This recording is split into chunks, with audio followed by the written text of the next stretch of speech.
Superstition is defined by the Oxford English Dictionary, relating to excess as an action characterized by excessive scrupulousness. It can also be defined relating to belief as a religious belief or practice considered to be irrational, unfounded, or based on fear or ignorance, excessively credulous belief in and reverence for the supernatural. Superstitions go all the way back to early man's attempts to explain nature, and some superstitions have even come from mythology. People believed that animals, objects, and nature were connected to the spiritual world. In order to please these spiritual forces, different behaviors, customs, and traditions came about that would bring people good fate and fortune. Superstitions live on because they get passed down among generations, even though there is probably direct evidence and facts that outweigh these superstitions. Superstitions develop because people want more control over the uncertainty in their life and want to look for an explanation as to why things happen. Some benefits of superstitions are emotional benefits, like a sense of security and confidence, which create a sort of placebo effect. For instance, if we think something will help us, then it just might help, or if we think something will hurt us, then it just might hurt us. Fearful superstitions can interfere with our lives and cause a lot of anxiety. One place on Clemson's campus that has a superstition dealing with its past is Fort Hill. It is the historical center of Clemson that was the home of John C. Calhoun, who helped found Clemson, held many government positions, and had about 70 slaves on his cotton plantation at Fort Hill. The house was considered a memorial to the Southern cause for some time, but now the university claims to see Fort Hill as a memorial to the philanthropy of John Calhoun and Thomas Green Clemson, and has tried to make it an area of academics and education. The superstition related to Fort Hill is that if you walk through Fort Hill, you will not graduate.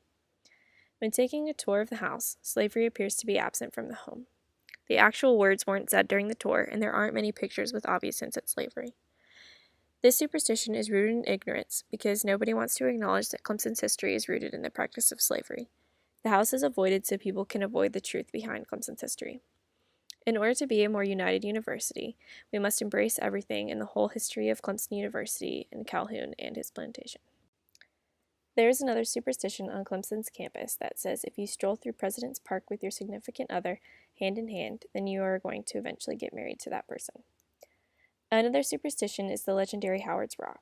This rock from Death Valley in California has been at the top of the hill since 1966, but in 1967, right before a game against Wake Forest, the football coach at the time, Frank Howard, told the players that if they gave the game their everything and 110%, then they could rub his rock. Since the team won, ever since that game, football players rub the rock right before they go down the hill for good luck. Places that are haunted are usually inhabited by a ghost and thought to be associated with a specific event in a ghost's past, like a previous home or the place of death. Some places tend to be haunted due to some dramatic or creepy events that happened there in the past. A haunted place in Clemson is Cemetery Hill, which is haunted by the ghost of Archie Stern. Archie Stern came to Clemson in the early 1900s with his wife, with the intent to settle here. His wife soon became sick and died, and was buried on Cemetery Hill because she was a member of faculty here at Clemson. Archie was obsessed with his wife and devastated by her death, and was so distraught that he drowned himself in a river that carried his body to Lake Hartwell, where it was found severely beaten by the currents. Clemson allowed him to be buried next to his wife on the hill.